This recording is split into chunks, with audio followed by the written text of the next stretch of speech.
Buffalo crushed Detroit on Sunday at Ford Field, and Lions fans feel like the season is over. There is definitely reason to worry, but there is still reason to have hope. The Lions offense came out flat in this game, 3 and out, gained 0 yards on their first possession, and then allowed a solid kick return to Buffalo. Josh Allen and the Bills didn't care that Detroit wasn't ready to play, and they came out firing on all cylinders. Ty Johnson led them down the field on the first drive with a 33 and 24 yard reception. The Bills had a great game plan coming into this game, taking advantage of Detroit's weak linebacker room. Even with good secondary coverage, Josh Allen would be pressured, roll out to his right, and find the open man. Coverage can't last forever, and that was the story of the game. On the Lions' second offensive drive, they got their first down, but a sack would put them back, and they'd be forced to punt. Once again, there was pressure all day. Ed Oliver, 9 pressures in this game. Goff was taken down 3 times on the day. Josh Allen wasn't taken down once. And if you can't take down Josh Allen, you're just not going to win. Reality hit fast for the Lions as a 28-yard James Cook reception started out the Bills' second drive of the day, and they went right back down and went up 14-0. Yes, Detroit's defense is severely injured. The linebacker room is torched. Aiden Hutchinson is out. But all teams deal with injuries, and the NFL doesn't care how many people are out. You still got to play. And Detroit offensively and defensively just came out, again, flat. They weren't ready to play, and they were never really able to recover from that in this game. You would think, oh, Detroit's 12-1. Surely they can drop one game and still win their division, right? It's insane that the one year that the Lions are doing this good, that they're still not comfortable to win their division. There's reason to be worried, especially with Carlton Davis leaving the game in the second quarter, Aleem McNeil out for the season as well, and David Montgomery. But the team and coaching staff is still very competitive, and I believe they have a chance to still win it all. Goff and Tim Patrick had a phenomenal effort to score the touchdown, to drop the lead to 1 possession. Carlton Davis left the game. The defense got the Bills in a 4th and 2 scenario at midfield. You think you might have a chance to tie the game, but on a quick pick and a Ty Johnson 30-plus yard reception again, the Bills got it, and the James Cook touchdown capped off the drive. Dan Campbell said it in his postgame. He didn't have his players ready to play, and I think that was part of it. You know, the defense wasn't coming up huge. AG has been great this year, but he didn't have this defense ready to play. I know, again, they're down a ton of players, but you're going to have to get some defenders to really come up and play better than what they are. The Lions have played 14 games this season. In 12 of them, they've been the better teams. You can't forget about that. Josh Allen has been the best quarterback Detroit has played all season long. He'll probably be the best throughout the rest of the season unless the Lions play them in the Super Bowl. If they were going to drop one, this is the one to lose as they keep the tiebreaker over Philly for the 1 seed. After an exciting Dan Skipper touchdown, Keon Coleman, 64 yards to field on the first play of the drive. In the red zone, the Bills were forced to kick a field goal by a great stand by Detroit's defense.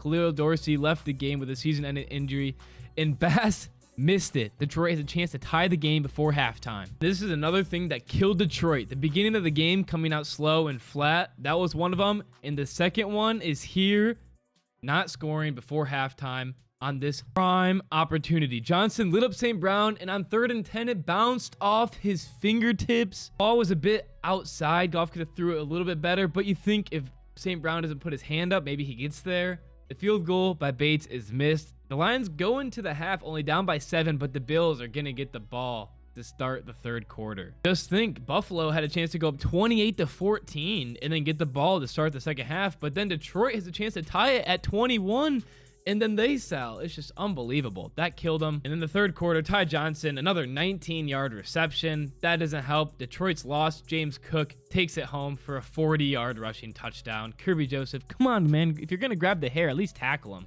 The Bills outrushed the Lions 197-48 rushing yards. Gibbs had a few good rushes in the first half, but I don't think people saying that the Bills outdid the Lions in their own game.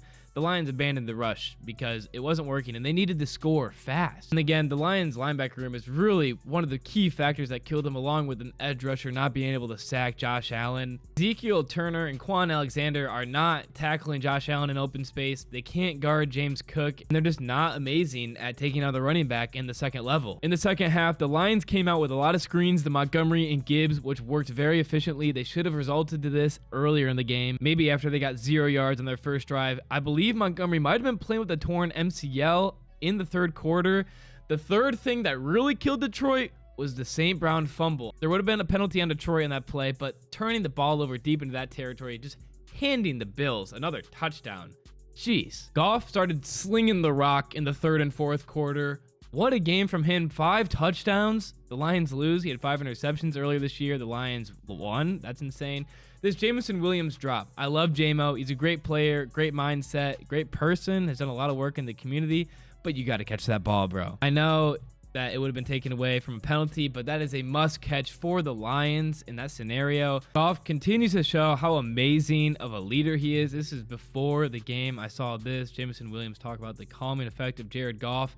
When Goff throws a pick, he knows he has to go out there for his team. He's a phenomenal leader for Detroit, and I believe the Lions can win with that. They need that. Penei Sewell is also a big voice in the locker room. I know you can see it from the sights and sounds the Lions media put out. Goff showed, though, I can throw the ball over the middle of the field all game for 500 yards, and we don't have to rush the ball at all, and we can keep it competitive and still score. Detroit's really going to need that going into the playoffs, especially with Montgomery out. I believe Gibbs, though, will be dangerous in the backfield full time. And the last thing I want to quick talk about before I get back to the game is Tony Romo. I don't want to talk about him too long, but he's just my least favorite announcer, and yesterday just proved it even more. I just can't do it. I can't do it how he talks. To me, he commentates like it's a Migos song, and there's lots of breaks in between, and he just rambles about the most random things in the world. And he said that throw from Goff to St. Brown for a touchdown was a bad throw. Obviously, I'm a Lions fan, so the things he says about the Lions I'm going to take offense from, but I can't name one other announcer that would say, oh, that was a bad throw, or my 10-year-old can make that throw and pass, or ooh, you really should have got that when Gibbs fell on the screen, or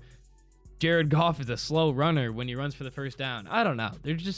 I just can't deal with Tony Romo, how he talks, and the horrible things he was saying about the Lions. Couldn't do it. But I very well could just be a complainer and said about the Lions loss, and Tony Romo on top of that is just too much. You have to let me know what you think. People that say the Lions can't win the Super Bowl now are crazy. Good thing this wasn't a playoff game. It's hard to think about with all the players down, but you still have a lot of phenomenal talent that's still playing. Terrion Arnold, Brian Branch, DJ Reader, Jared Goff, Gibbs, St. Brown, Tim Patrick's playing amazing, Laporta. And think about to last year when the Lions got destroyed by the Ravens. It wasn't even close, or they lost to the Panthers in the end of the 2022 season and then beat Green Bay week 18. They're still in this. If they're going to lose, this is the game to lose. Hopefully they can dig deep, get really gritty, and maybe get some players back. After miraculously holding the Bills to a field goal, they got a touchdown very quickly and made it a 10-point game, and then elected to go for an onside kick, bringing it back to a 17-point deficit. Now, obviously, this is a very big area of conversation. People, again, coming for Dan Campbell's throat. We're 12-2. Let's not go for the coach's throat. It wasn't the best decision. He said it himself. Now, looking back, I wouldn't have gone for it. It's on me. People are going to start bringing up the 49ers game and the NFC Championship. The copium and excuses I have for Dan Campbell are, over the last 2 seasons, the Lions have been very aggressive, and they've gone for a lot of sneaky onside kick surprise ones, and they've worked.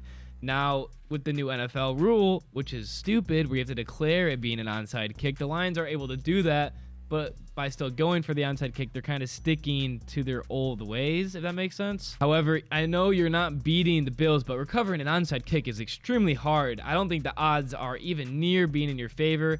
The Lions defense just forced a field goal. I would have just kicked the ball off. I don't think an onside kick was the amazing play there. It was a great one. Jake Bates did phenomenal. It took a good bounce, but that to me is just not the play there. My last note on the onside kick topic, though, Dan Campbell calling for an onside kick there, that is not why the Detroit Lions lost this game. That is a smaller factor. Again, Goff played amazing, was phenomenal on Sunday. I love how he's very decisive. If the ball, there's nowhere to go with it, he's going to throw it into the dirt. The connection with St. Brown was on full display. He had nearly 200 yards, had the long touchdown. Something I thought was interesting, if you remember the 2022 season, this kind of felt like the Lions at the beginning of that year when they started out 1-6 against the Eagles, against the Seahawks, against the Dolphins. They lost all 3 of those games. All were extremely high scoring. The Lions went down early in all of them. The defense did not play well, but the offense was able to move the ball down the field extremely fast, score touchdowns, 2-3 drives in a row in the second half.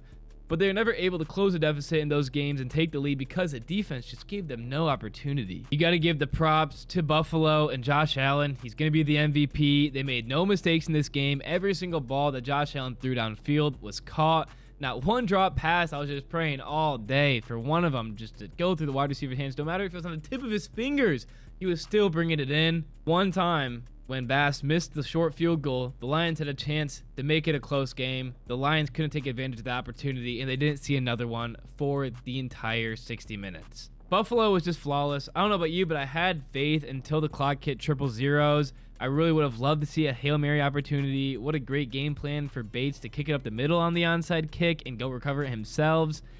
One of the Buffalo players said that Lions players were putting their hands in weird places at the bottom of the pile. I bet you it was definitely an interesting pile to be a part of. Sucks though the Lions couldn't get the Hail Mary. I think they had a chance to maybe get it with their interesting play calls. You saw the hook and ladder on the very last drive when they're trying to make it a one-score game. Very exciting on the 4th down. Another thing I want to bring up, I forgot to mention it earlier, on the St. Brown fumble, Jameson Williams just curled up and looked away from the ball. I love Jamo. I defend him until I die. He's a great player. There's still a lot of room for him to grow, but this was definitely a low light for him with the curling up in the ball during the fumble and the dropped deep ball. Just a really tough loss. At least they still have the 1 seed. They're at Chicago, at San Francisco, home against the Vikings. Those are 3 winnable games. They're going to be all hard, 2 divisional games in the rematch against the 49ers, who are playing well and have some players back. Even though they just lost to the Rams, they did dismantle Chicago. You're 12-2. There's no room for error to win the division and to get the 1 seed, which they desperately need that bye to get some players back. At least the game with the scoregami, that's always fun. I believe it was the 1,090th unique score in the NFL. Again, the Lions came out flat. Their offense and defense wasn't ready to play. The Bills defense came out strong, aggressive. They played great. Again, Oliver had a phenomenal game, 9 pressures. I don't believe he had a sack though. That really killed the Lions, that start. Missing a field goal when you were down 21-14, had a chance to tie the game before halftime, killed them. The St. Brown fumble killed them, and then the onside kick. And the Bills made no mistakes. Again, Josh Allen made great throws, great schemes. They scored extremely fast. The Lions defense had no rest. The Bills were unstoppable. Josh Allen looked like the MVP. I thought the Lions could have won this game by 7 to 10 points. I believe my prediction was 31-21. I didn't expect our defense to get that destroyed. Respect to Buffalo. They're going to be good. It would be an insane Super Bowl rematch. However, I'd prefer the Lions, if they made it to the Super Bowl. I mean, first you got to make it there. I'd prefer the Lions to play like the Steelers. I feel like they have a better chance to beat the Steelers. I saw on Twitter, and it makes sense. Dan Campbell saying this could have been our only shot last year after the NFC Championship game, and saying it's going to be harder to get back there this year. He was right. It makes you think. Hopefully that Lions NFC Championship game wasn't their only shot to get to the Super Bowl. Let me know what you think in the comment section below. I'm going to make a preview for the Bears game coming up. The Lions gave up 9.6 yards per play in the first half. It was just tough. Thanks for watching.